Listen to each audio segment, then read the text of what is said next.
So what we're going to do here for the first test is use silver.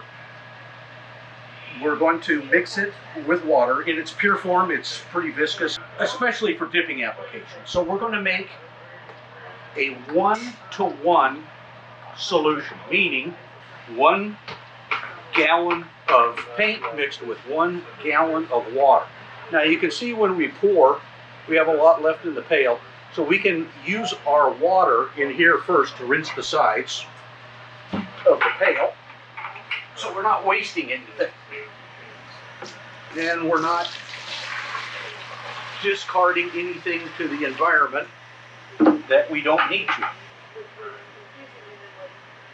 Now, metallic pigments are somewhat dense, so the more water we add, the lower the viscosity and the more likely that the pigments over time will settle.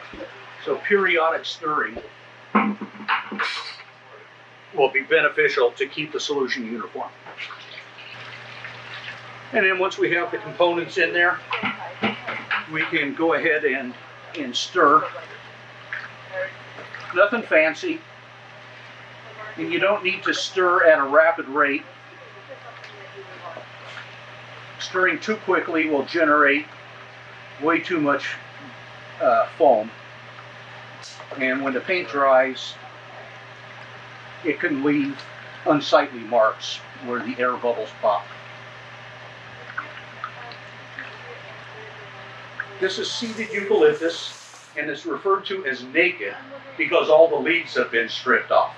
But with the shape, the little pods, seed pods, give a nice floral design effect, and this takes paint pretty well.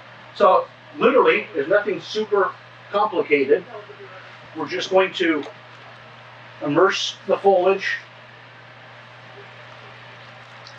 We'll remove it and allow the excess to drip back into our solution, recovering as much as we can.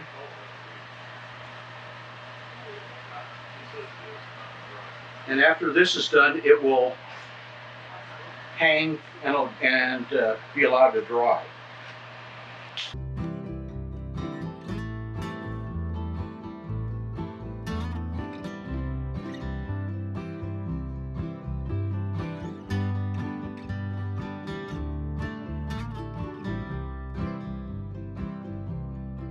The next thing we're going to dip is a limonium variety. This is commonly sold under the name Caspia. It's a common low-cost filler, and again, it receives paint pretty well. One of the important things when you're doing this is to make sure you can find foliages that are easy to paint. Not all of them are, and we'll see that as we progress later on.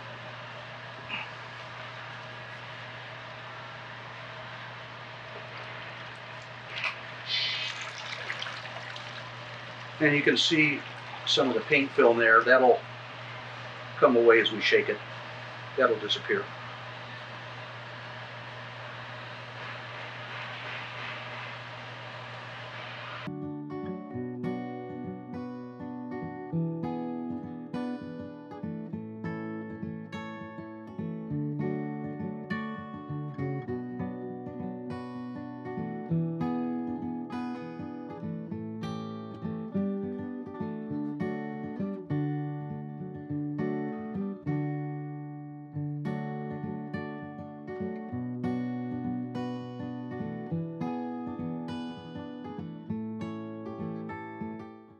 This is a foliage known as Camellia. This can be a little bit more of a challenge to paint because we have a surface wax on the leaf. It is very difficult to get paint to adhere to wax. It's best if we can remove the wax prior to painting. Now, how do you do that? Well, there are a couple of ways. Probably the easiest method is to pre-treat or pre-wash the foliage in a degreaser or a wax stripper. And so we have that here. It is called liquid sandpaper, but it helps prepare the surface to receive paint. is we're going to immerse this first. And you can see how it wets out the foliage.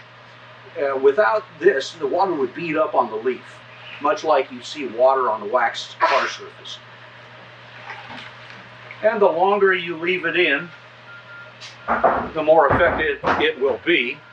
It comes down to kind of a balance between labor cost and productivity. After this is done, we want to rinse it in water to avoid contaminating our paint solution with the chemicals in the wax stripper. Now again, this is kind of a demonstration. It would be done on in a bigger vat in actual production to make it a little more effective. Remove the excess water, and then we can go to our paint bath.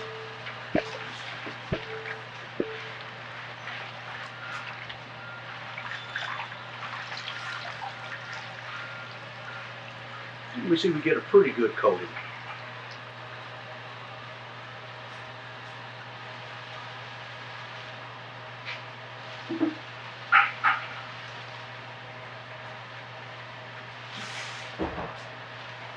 We'll see a little difficulty getting the edges of the leaves to receive paint. There's not a whole lot you're going to be able to do about that.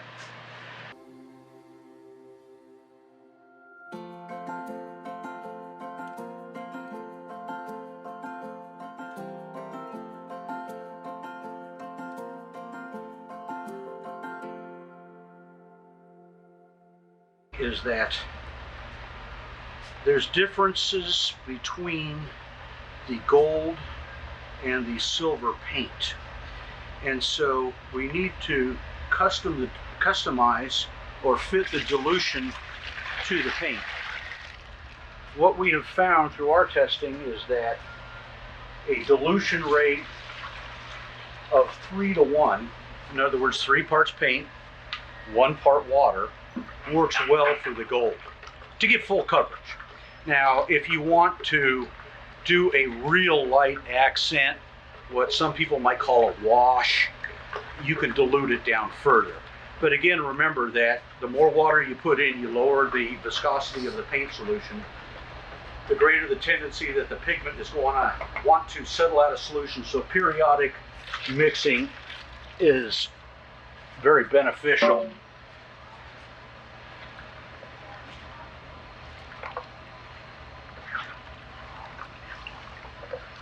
Known as Ruscus.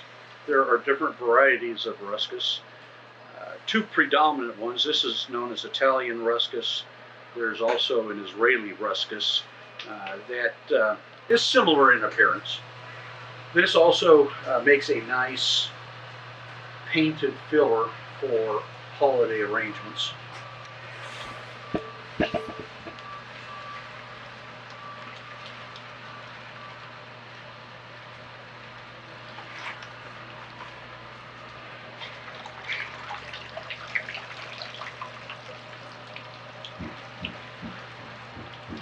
Now here's another example of a foliage where there's a sufficient amount of wax on the surface.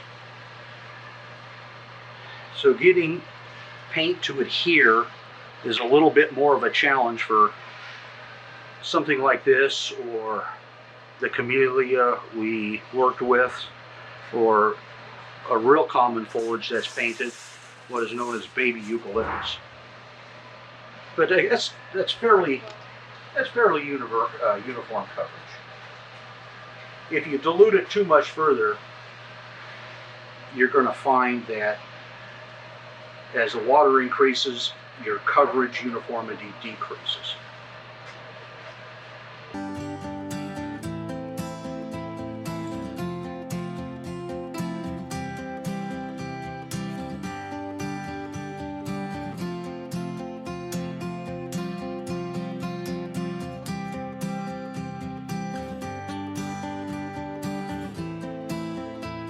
Most people refer to it in the floral trade as baby eucalyptus or baby yew. This is a bear. You can see there's not only wax, but there's a surface bloom on this. This is not an easy product to dye, or to paint rather, and so this does pose some difficulty. A pre-treatment does help, but even there, it's still a bit difficult. This is a good candidate. You can see as that starts to wash off, but it's not instantaneous. So if you can let it sit for a little bit of time, that will help.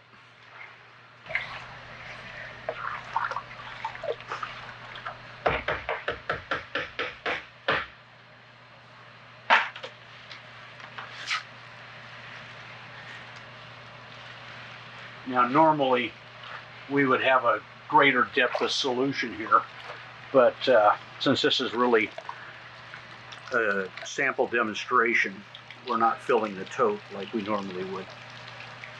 Another thing to remember is when you're not using this, you want to cover the top so you don't have a lot of water evaporation. And the other thing is you don't want to make up a lot more paint than you're going to use within a certain period of time. When a paint is made, one of the components is a preservative. You might call it a biocide, but that's sufficient for the paint itself. When you dilute it with water, you're diluting the biocide. And when we're running foliage through here, we're putting organic plant matter in there, which is a real food source for bacteria.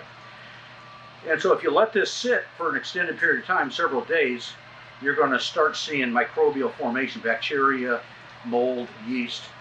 And kind of the rough idea is to just make it the amount of solution you're going to do in a given day.